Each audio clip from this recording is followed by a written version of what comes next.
பாவமை துதிக்கிறோம், ஸ்தோத்தரிக்கிறோம், நாங்கள் வரவேற்கிறோம்.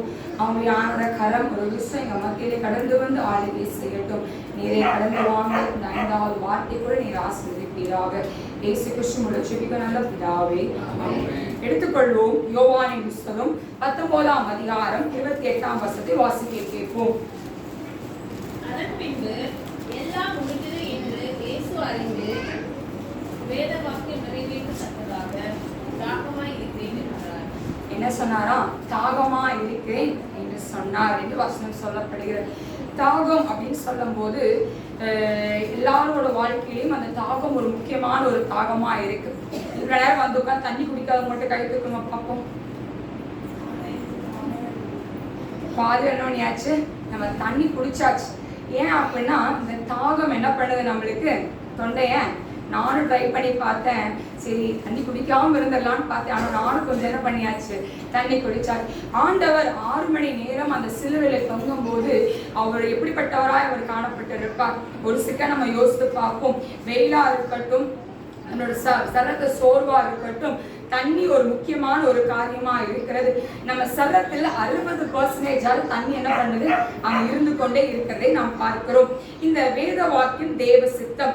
இதுல பார்த்தோமானால் யோவானின் புஸ்தகம் 2ஆம் அதிகாரத்தை நாம் பார்த்தோமானால் அந்த கானா ஒரு கல்யாண வீட்டுல ஸ்திரீ என்ன பண்ணுவாங்க, மரியாதை சொல்லுவாங்க, கொஞ்சம் பாருமா அப்படின்னு சொல்லுவாங்க. என் வேலை இன்னும் என்ன பண்ணல, இன்னும் வரல அப்படின்னு சொல்வதை நாம் பார்க்கிறோம்.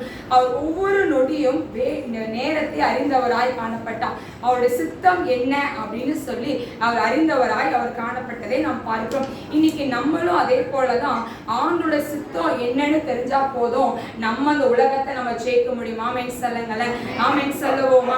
சில வருடத்துக்கு முன்பு பார்ப்போம், சங்கீத புஸ்தகத்துல 61ஆம் சங்கீதம் 20-21 வசனத்தை வாசிக்க கேட்போம். 69ஆம் சங்கீதம் 20-21 எடுத்தோம். சீக்கிரம் வாசிங்க பார்ப்போம். என் இருதயத்தை பிளந்தது, நான் மிகவும் வேதனைப்படுகிறேன். எனக்காக பரிதபிக்கிறவன் உண்டோ என்று காத்திருந்தேன், ஒருவனும் இல்லை. தேக்குகிறவர்களுக்கு காத்திருந்தேன், ஒருவனையும் காணேன். என் ஆகாரத்தில் கசப்பு கலந்து கொடுத்தார்கள், என் தாகத்துக்கு காடியை குடித்து கொடுத்தார்கள். என்ன சொல்றாங்க இந்த இடத்துல? அங்க சொல்வதை நாம் பார்க்கிறோம். வேத வாக்கியத்தின்படியே அங்க நடந்ததை நாம் பார்க்கிறோம். தேவ வாக்கியம் என்ன அப்படின்னு சொல்லும் போது, இந்த பூமியில ஆவியானவர் இந்த பூமிக்கு கடந்து வரும்போது எவ்வளவோ அற்புதங்களை அதிசயத்தை அவர் செய்தார். எவ்வளவோ அதிசயங்களை அவர் செய்தவங்க தான், அவங்க எல்லாம் அற்புதத்தை பெற்றவங்க தான் என்ன சொன்னாங்க, சிலுவையில அறையும் சொல்லி சொன்னாங்க. எதனால சொன்னாங்க? அவங்க போர் செய்வதற்கு பயந்ததினால அவங்க சொன்னதை நாம் பார்க்கிறோம். இங்க பார்த்தோமானால் சில காரியங்களை குறித்து நாம் பார்க்க போகிறோம். முதல் காரியம் என்னன்னு சொல்லி பார்த்துட்டோம், வேத வாக்கியம் தேவ சித்தம். 2வது மெய்யான மனிதன். இந்த மெய்யான மனிதன் அப்படின்னு சொல்லும் போது மரியாள், யோசேப்பு, இயேசு கிறிஸ்துவானவர் சாதாரண ஒரு மனிதனாய் இந்த பூமிக்கு அவர் கடந்து வந்தார். நம்மளை போல ஒரு மனிதனாய், ஆமென் சொல்லுவோமா, நம்மளை போல ஒரு மனிதனாய் காணப்பட்டார். அப்ப இதுல பார்த்தோம் அப்படின்னா அவருக்கு பசி வந்துச்சு, கோபம் வந்துச்சு, தாகம் அடிச்சிச்சு, தூக்கம் வந்துச்சு, எல்லாமே அங்க வந்துச்சு. கரெக்டா இல்லையா? பசி வந்துச்சா இல்லையா? கோபம் வந்துச்சா இல்லையா? தாகம் வந்துச்சா இல்லையா? அதே போல அவருக்கு என்ன வந்துச்சு, தூக்கமும் என்ன வந்துச்சு, அங்க வந்ததை நாம் பார்க்கிறோம். நம்மளை போல ஒரு சாதாரண மனிதனாய் அவர் காணப்பட்டார். இந்த தாகம் அப்படின்னு சொல்லும் போது 4 காரியங்களை நான் குறித்திருக்கிறேன். முதலாவது தாகம் தாவீதின் தாகம், இரண்டாவது தாகம் சிம்சோனின் தாகம், 3வது சமாரியாவின் தாகம், 4வது பார்த்தோமானால் லாசரின் தாகத்தை குறித்து நாம் பார்க்க போகிறோம். இல்ல தாவீதி தாகம் அப்படின்னு சொல்லும் போது வேதத்தை நீ எடுத்துக்கொள்வோம், வாசிக்க வேண்டுவதில்லை. 1 சாமுவேல் புஸ்தகம் 23ஆம் அதிகாரம் 15-17 நாம் பார்க்க போகிறோம். இங்க தாவீதுக்கு ஒரு தாகம் இருந்துச்சு. என்ன ஒரு தாகம் அப்படின்னா, பெத்லகேமில் இருக்கிற கிணத்துல இருக்க தண்ணி குடிக்கணும் ஆசை. யாருக்கு? தாவீதுக்கு ஆசை. இப்ப அந்த கிணத்துல போய் எடுக்கணும் அப்படின்னா அங்க நிறைய போரெல்லாம் செஞ்சுட்டு தான் அங்க போகணும். அங்க பெலிஸ்தர்கள் இருக்காங்க. ஆனா அந்த தாவீதுக்காக 3 பராக்கிரமசாலிகள் இருக்கிறதை நாம் பார்க்கிறோம். இந்த 3 பராக்கிரமசாலிகள் எழுந்த போய் நாங்க உங்களுக்கு போய் தண்ணி கொண்டு வரோம் அப்படின்னு சொல்லி அவங்க போறாங்க. எப்படி? உயிரை கூட பார்க்கல, ராஜா கேட்டாங்களேன்னு சொல்லி என்ன பண்றாங்க, அந்த 3 பராக்கிரமசாலி அந்த பெலிஸ்தருக்கு முன்பதாக அவங்க கடந்து போறாங்க. அங்க எல்லாம் பண்ணி முடிச்சு அந்த பெலிஸ்தர் தண்ணி எடுத்துட்டு வந்துட்டாங்க தாவீது கிட்ட. தாவீதுக்கு குடிக்க மனசு இல்லை. ஏன்? எனக்கா என்ன பண்ணாங்க, கொஞ்சம் கூட உயிரை கூட பார்க்கல. இவனுக்கு அப்ப என்ன பண்ணானுங்க, எனக்காக தண்ணி எடுத்து வந்திருக்காங்கன்னு சொல்லி இந்த தண்ணி என்ன பண்ணாங்களா, கர்த்தருக்கே என்ன பண்ணாங்களா அதை ஊற்றினார் அப்படின்னு சொல்லி பார்க்கிறோம். இன்னைக்கு நம்ம தாகம் என்னவா இருக்கு? இந்த தாவீதுக்காய் 3 பராக்கிரமசாலி எழுந்திருக்கிறாங்க அப்படின்னா இனி ஆண்டவருக்காய் நம்ம எழுந்திருப்பதற்கு எவ்வளவு நிச்சயமா இருக்கிறது. ஆமென் சொல்லுவோமா? ஆமென் சொல்லுவோமா? இன்னைக்கு ஆண்டோடைய பிள்ளையா இருக்கிற நம்ம இன்னைக்கு தாகம் என்ற ஒரு காரியம், தாகம் இல்லை அப்படின்னா அவ்வளவு தண்ணி குடிக்கல அப்படின்னு நம்மளால உட்கார முடியாது, நம்மளால இருக்க முடியாது. இன்னைக்கு இந்த தாவீதுக்காக இந்த 3 பராக்கிரமசாலிகள் இருந்திருக்கும் போது இயேசுவுக்காய் எழுந்திருப்பது நம்ம எந்திரிக்கணும். ஆமென் சொல்லுங்க. நம்ம எந்திரிக்கணும். ஆமென் சொல்லுங்க. பக்கத்தை கைப்பிடிச்ச நம்ம எந்திரிக்க போறேன்னு சொல்லுங்க. கிதியோனை பார்த்து சொன்னாங்க, பராக்கிரமசாலியே நான் ஓப்பன் என்ன பண்றேன், நான் இருக்கிறேன், நீ போ அப்படின்னு சொல்றேன். நான் எல்லாத்தையும் சிறியவனா இருக்கிறேன்னு சொன்னார். அந்த பராக்கிரமசாலி நம்ம கூட இருக்கும் போது நம்ம என்ன பண்ண முடியும், தாகத்தை நம்ம என்ன பண்ண முடியும், ஆண்டோட தாகத்தை நம்மளால் தீர்க்க முடியும் அப்படின்னு சொல்லி பார்க்கிறோம்.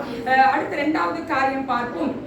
யோசுவாவின் புஸ்தகம் 15ஆம் அதிகாரம் 18ஆம் வசனத்தை எடுத்துக்கொள்வோம். அந்த வசனத்தை பார்த்தோமானால் அங்க சிம்சோன் பெலிஸ்தியருக்காக அவன் என்ன பண்றான், ஆண்டவர் இஸ்ரவேல் ஜனங்களுக்காக அவனை வைத்திருந்தாங்க. ஆனா அங்க பெலிஸ்தியர் என்ன பண்றாங்க, இவனுக்கு இது பண்ணும் போது அங்க பிரச்சனை வருது. அங்க ஒண்ணு என்ன வருது அப்படின்னா அவன் என்ன பண்றான், கழுதையின் தாடைய எலும்புகளை என்ன பண்றான், அவன் கொண்டு போட்டு 1000 பேர் அவன் கொண்டு போடுவதை அங்க பார்க்கிறோம். ஆமென் சொல்லுங்களேன். ஆமென் சொல்லுங்க. 1000 பேர் அவன் கொண்டு போட்டவனாய் பார்க்கணும். கர்த்தரின் சமூகத்தில் அவன் என்ன பண்ண, அப்ப அவனுக்கு தாகம் வந்துருச்சு.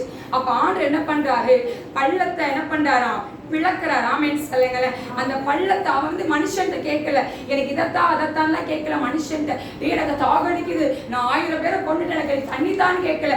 யார்கிட்ட கேட்டாரு, ஏசப்பாட ஆண்டவர்கிட்ட கர்த்தர்கிட்ட கேட்கிறார். அந்த இடத்துல கர்த்தர் சமூகத்துல கேட்கும் போது கர்த்தர் அந்த பள்ளத்தை பிளக்கத்தக்கதா என்ன பண்றாங்க, அங்க தண்ணீரை எங்க கொடுத்ததை நாம் பார்க்கிறோம். இன்னைக்கு நம்ம தாகம் எப்படிப்பட்ட தாகமா இருக்கு.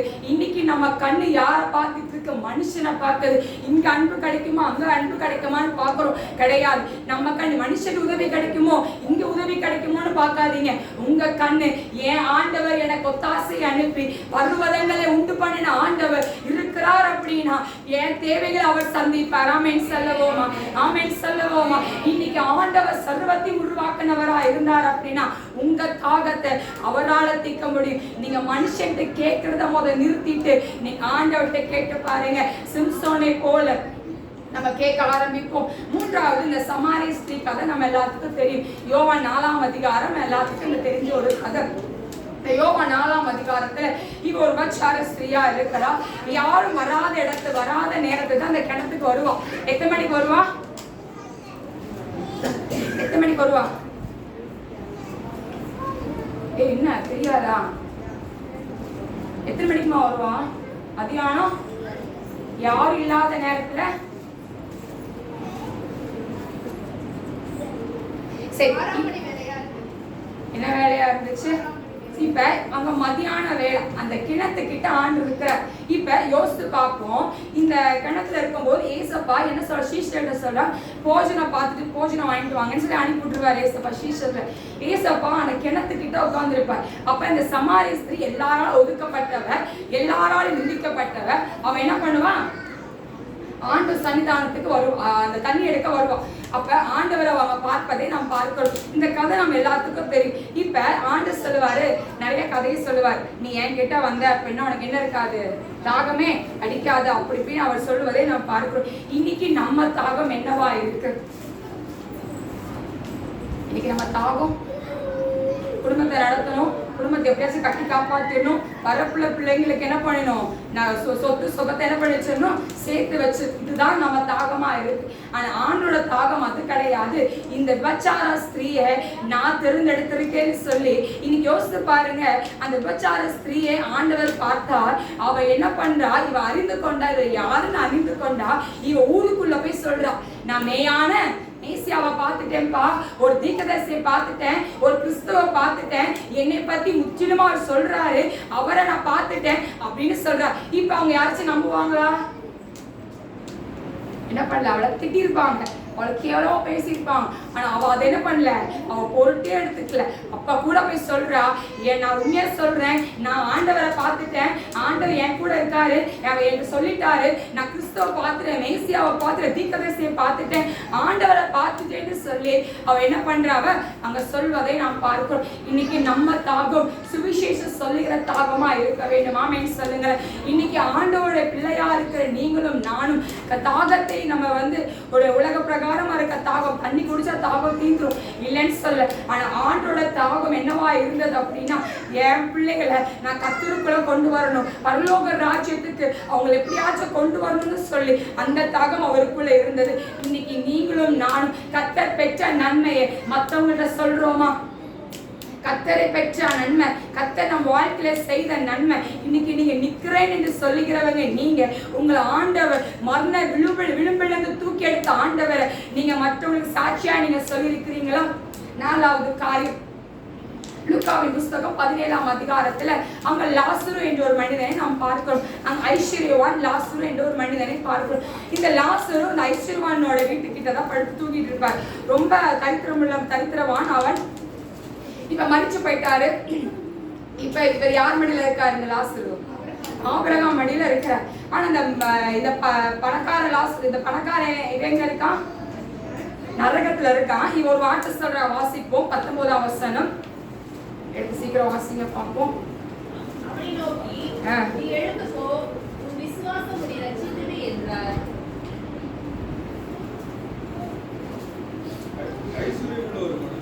24ஆம் வசனம், 16ஆம் அதிகாரத்துல 24ஆம் வசனம். தகப்பனாக ஆபிரகாமே, நீர் எனக்கு இறங்கி லாசரு தன் விரலின் நுனியை தண்ணீரில் தோய்த்து அவனை அனுப்ப வேண்டும். இந்த அக்கினி ஜுவாலை வேதனைப்படுகிறேன். என்ன சொல்லி கேக்குறாங்க? அவர்கிட்ட என்ன பண்ணுங்க, கொஞ்சோண்டு தண்ணி நாக்குல என்ன பண்ணட்டும், கொஞ்சம் லாசர்கிட்ட சொல்லுங்க, கொஞ்சம் தண்ணியை நாக்குக்கு என்ன பண்ணட்டும் வரட்டும். இந்த அக்கினி என்ன பண்ணுது, ரொம்ப வேதனைப்படுத்துதுன்னு சொல்றாங்க. இன்னைக்கு கேள்வியோட நான் முடிக்கிறேன். உங்களோட தாகம், நரகத்துல இருக்க தாகம் உங்களுக்கு வேணுமா, இல்ல பரலோகத்துல இருக்க தாகம் வேணுமா? இன்னைக்கு நம்ம ஆண்டவரை நம்ம தேர்ந்தெடுக்கிறதான். இன்னைக்கு நம்ம போய் நரகத்துல போய் உட்கார்ந்தோம் அப்படின்னா, நம்ம உட்கார்ந்து அவன்கிட்ட போய் தாகத்தை அனுப்பு, தண்ணி வேணும், தண்ணி வேதனைப்பட்டு உட்கார்ந்து அழுதுட்டு இருப்போம். ஆனா பரலோகத்துல போனோம் அப்படின்னா வெளிப்படுத்துற சுவிசேஷம் சொல்லப்படுகிறது. அங்க 7ஆம் அதிகாரம் 16ஆம் வசனம் சொல்லுங்க, நீ என்ன பண்ண போறதில்ல, இனி தாகம் அடைய போதில்லை, இனி நீ பசி அடைவதில்லை, இனி உனக்கு என்ன இல்லை, துக்கமே கிடையாதுன்னு சொல்றாரு. ஆமென் சொல்லுவோமா? ஆமென் சொல்லுவோமா? மத்தேயு புஸ்தகம் 25ஆம் அதிகாரத்தில் 2ஆம் குறிப்பு பிரிக்கப்படுகிறது. செம்பரி ஆடு வெள்ளாடு பிரிக்கப்படுகிறது. அந்த செம்பரி ஆடு வெள்ளாடு பார்த்தோமானால், நான் பசியா இருந்தேன், எனக்கு என்ன பண்ணீங்க, என் பசி என்ன பண்ணீங்க, நீங்க தீர்த்தீங்க. நான் தாகமா இருந்தேன், எனக்கு நீங்க தாகத்தை கொடுத்தீங்கன்னு சொல்ற. இன்னைக்கு நம்ம தாகம் என்னவா இருக்கிறது? ஒரு விஷயம் நம்ம ஆராய்ந்து பார்ப்போம். இன்னைக்கு நம்ம வேதத்தை தூக்கிக்கிறவர்களா இருக்கிறோம், வேதத்தை தூக்கி நம்ம சுமக்கிறவர்களா இருக்கிறோம், கர்த்தருக்காய் நிற்கிறோம். இன்னைக்கு நம்ம தாகம், இன்னைக்கு அந்த ஆத்ம தாகம் நமக்குள்ள இருக்கா? இன்னைக்கு ஆண்டவருக்காய் நிற்கிற அந்த தாகம் நம்மளுக்குள்ள இருக்கா?